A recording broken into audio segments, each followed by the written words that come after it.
We were called to quarters and subjected to a searching inspection by Joan.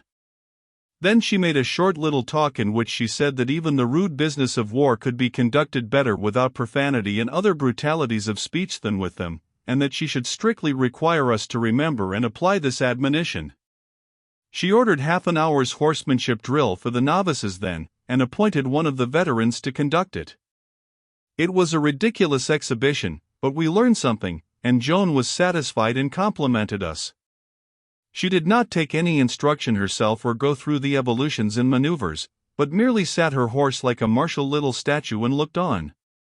That was sufficient for her, you see. She would not miss or forget a detail of the lesson. She would take it all in with her eye and her mind, and apply it afterward with as much certainty and confidence as if she had already practiced it. We now made 3 night marches of 12 or 13 leagues each, riding in peace and undisturbed, being taken for a roving band of free companions. Country folk were glad to have that sort of people go by without stopping. Still, they were very wearying marches, and not comfortable, for the bridges were few and the streams many, and as we had to ford them we found the water dismally cold, and afterward had to bed ourselves, still wet, on the frosty or snowy ground, and get warm as we might and sleep if we could, for it would not have been prudent to build fires. Our energies languished under these hardships and deadly fatigues, but Joan's did not. Her step kept its spring and firmness and her eye its fire. We could only wonder at this, we could not explain it. But if we had had hard times before, I know not what to call the 5 nights that now followed, for the marches were as fatiguing, the baths as cold, and we were ambuscaded 7 times in addition, and lost 2 novices and 3 veterans in the resulting fights. The news had leaked out and gone abroad that the inspired Virgin of Vaucouleurs was making for the king with an escort, and all the roads were being watched now. These 5 nights disheartened the command a good deal. This was aggravated by a discovery which Noel made, and which he promptly made known at headquarters. Some of the men had been trying to understand why Joan continued to be alert, vigorous, and confident while the strongest men in the company were fatigued with the heavy marches and exposure and were become morose and irritable. There, it shows you how men can have eyes and yet not see. All their lives those men had seen their own women folks hitched up with a cow and dragging the plow in the fields while the men did the driving. They had also seen other evidences that women have far more endurance and patience and fortitude than men, but what good had their seeing these things been to them? None. It had taught them nothing. They were still surprised to see a girl of 17 bear the fatigues of war better than trained veterans of the army. Moreover, they did not reflect that a great soul, with a great purpose, can make a weak body strong and keep it so, and here was the greatest soul in the universe, but how could they know that, those dumb creatures? No, they knew nothing, and their reasonings were of a piece with their ignorance.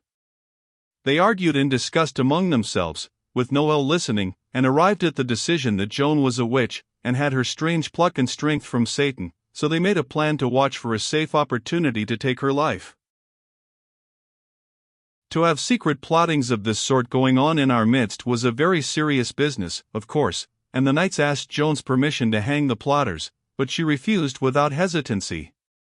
She said, "Neither these men nor any others can take my life before my mission is accomplished, therefore why should I have their blood upon my hands? I will inform them of this, and also admonish them. Call them before me." When they came she made that statement to them in a plain matter-of-fact way, and just as if the thought never entered her mind that anyone could doubt it after she had given her word that it was true. The men were evidently amazed and impressed to hear her say such a thing in such a sure and confident way, for prophecies boldly uttered never fall barren on superstitious ears. Yes, this speech certainly impressed them, but her closing remark impressed them still more. It was for the ringleader, and Joan said it sorrowfully. "It is a pity that you should plot another's death when your own is so close at hand. That man's horse stumbled and fell on him in the first ford which we crossed that night, and he was drowned before we could help him. We had no more conspiracies. This night was harassed with ambuscades, but we got through without having any men killed. One more night would carry us over the hostile frontier if we had good luck, and we saw the night close down with a good deal of solicitude. Always before, we had been more or less reluctant to start out into the gloom and the silence to be frozen in the fords and persecuted by the enemy, but this time we were impatient to get under way and have it over, although there was promise of more and harder fighting than any of the previous nights had furnished. Moreover, in front of us about 3 leagues there was a deep stream with a frail wooden bridge over it, and as a cold rain mixed with snow had been falling steadily all day, we were anxious to find out whether we were in a trap or not. If the swollen stream had washed away the bridge, we might properly consider ourselves trapped and cut off from escape. As soon as it was dark we filed out from the depth of the forest where we had been hidden and began the march. From the time that we had begun to encounter ambushes, Joan had ridden at the head of the column, and she took this post now. By the time we had gone a league the rain and snow had turned to sleet, and under the impulse of the storm wind it lashed my face like whips, and I envied Joan and the knights, who could close their visors and shut up their heads and their helmets as in a box. Now, out of the pitchy darkness and close at hand, came the sharp command. Halt! We obeyed. I made out a dim mass in front of us which might be a body of horsemen, but one could not be sure. A man rode up and said to Joan in a tone of reproof, "Well, you have taken your time, truly. And what have you found out? Is she still behind us, or in front?" Joan answered in a level voice, "She is still behind." This news softened the stranger's tone. He said, "If you know that to be true, you have not lost your time, Captain. But are you sure? How do you know?" "Because I have seen her." "Seen her? Seen the Virgin herself?" "Yes, I have been in her camp." "Is it possible?" "Captain Raymond, I ask you to pardon me for speaking in that tone just now. You have performed a daring and admirable service. Where was she camped?" "In the forest, not more than a league from here." "Good. I was afraid we might be still behind her, but now that we know she is behind us, everything is safe. She is our game. We will hang her." "You shall hang her yourself. No one has so well earned the privilege of abolishing this pestilent limb of Satan." "I do not know how to thank you sufficiently. If we catch her, If. I will take care of that, give yourself no uneasiness. All I want is just to look at her, to see what the imp is like that has been able to make all this noise, then you and the halter may have her. How many men has she?" "I counted but 18, but she may have had 2 or 3 pickets out."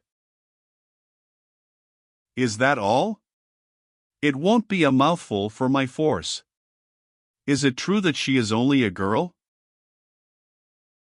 "Yes, she is not more than 17. "It passes belief. Is she robust, or slender?" "Slender." The officer pondered a moment or two, then he said, "Was she preparing to break camp?" "Not when I had my last glimpse of her." "What was she doing?" "She was talking quietly with an officer." "Quietly? Not giving orders?" "No, talking as quietly as we are now." "That is good. She is feeling a false security. She would have been restless and fussy, else it is the way of her sex when danger is about." As she was making no preparation to break camp. "She certainly was not when I saw her last." "And was chatting quietly and at her ease, it means that this weather is not to her taste. Night marching in sleet and wind is not for chits of 17. No, she will stay where she is. She has my thanks. We will camp, ourselves, here is as good a place as any. Let us get about it. If you command it, certainly. But she has 2 knights with her. They might force her to march, particularly if the weather should improve. I was scared, and impatient to be getting out of this peril, and it distressed and worried me to have Joan apparently set herself to work to make delay and increase the danger. Still, I thought she probably knew better than I what to do. The officer said, "Well, in that case we are here to block the way." "Yes, if they come this way. But if they should send out spies, and find out enough to make them want to try for the bridge through the woods? Is it best to allow the bridge to stand?" It made me shiver to hear her.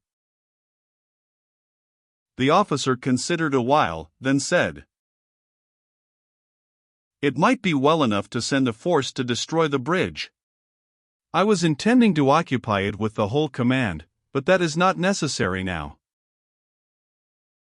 Joan said, tranquilly, "With your permission, I will go and destroy it myself." Ah, now I saw her idea, and was glad she had had the cleverness to invent it and the ability to keep her head cool and think of it in that tight place. The officer replied,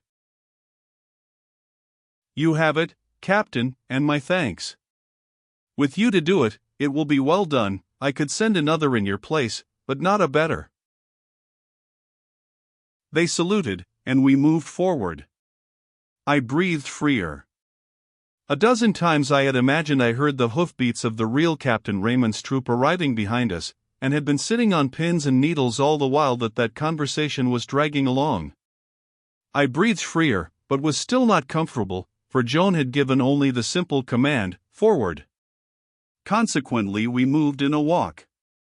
Moved in a dead walk past a dim and lengthening column of enemies at our side.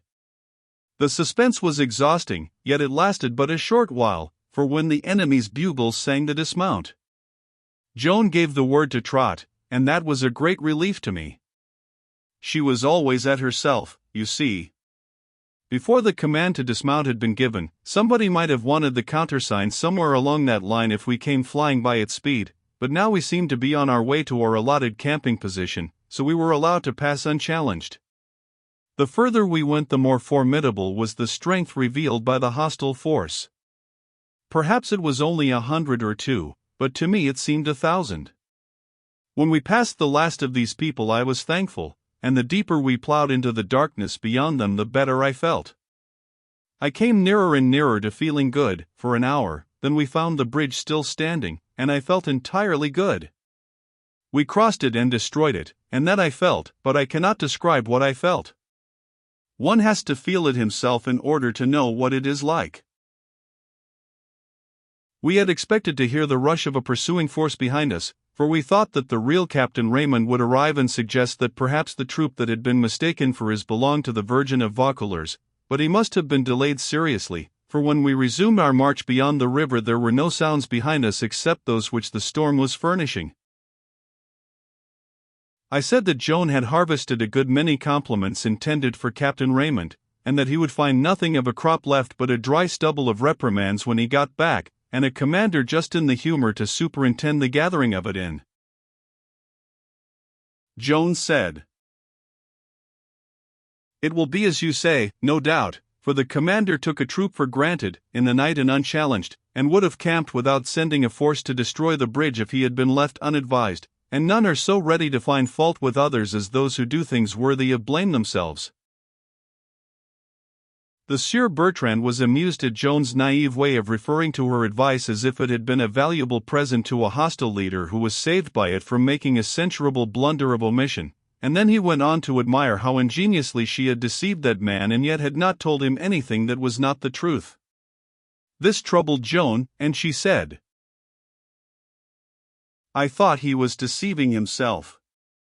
I forbore to tell him lies, for that would have been wrong. But if my truths deceived him, perhaps that made them lies, and I am to blame. I would God I knew if I have done wrong."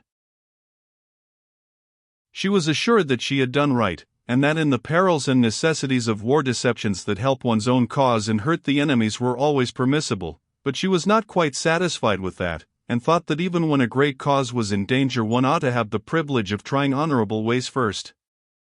Jean said, "Joan, you told us yourself that you were going to Uncle Laxart's to nurse his wife, but you didn't say you were going further, yet you did go on to Vauqueler's." "There. I see now," said Joan, sorrowfully. "I told no lie, yet I deceived. I had tried all other ways first, but I could not get away, and I had to get away. My mission required it. I did wrong, I think, and am to blame." She was silent a moment, turning the matter over in her mind, then she added, with quiet decision, "But the thing itself was right, and I would do it again." It seemed an over-nice distinction, but nobody said anything. If we had known her as well as she knew herself, and as her later history revealed her to us, we should have perceived that she had a clear meaning there, and that her position was not identical with ours, as we were supposing, but occupied a higher plane. She would sacrifice herself and her best self, that is, her truthfulness, to save her cause, but only that. She would not buy her life at that cost, whereas our war ethics permitted the purchase of our lives, or any mere military advantage, small or great, by deception. Her saying seemed a commonplace at the time, the essence of its meaning escaping us, but one sees now that it contained a principle which lifted it above that and made it great and fine. Presently the wind died down, the sleet stopped falling, and the cold was less severe. The road was become a bog, and the horses labored through it at a walk. They could do no better. As the heavy time wore on, exhaustion overcame us, and we slept in our saddles. Not even the dangers that threatened us could keep us awake. This 10th night seemed longer than any of the others, and of course it was the hardest, because we had been accumulating fatigue from the beginning, and had more of it on hand now than at any previous time. But we were not molested again. When the dull dawn came at last, we saw a river before us, and we knew it was the Loire. We entered the town of Jean, and knew we were in a friendly land, with the hostels all behind us. That was a glad morning for us. We were a worn and bedraggled and shabby-looking troop, and still, as always, Joan was the freshest of us all, in both body and spirits. We had averaged above 13 leagues a night, by tortuous and wretched roads. It was a remarkable march, and shows what men can do when they have a leader with a determined purpose and a resolution that never flags.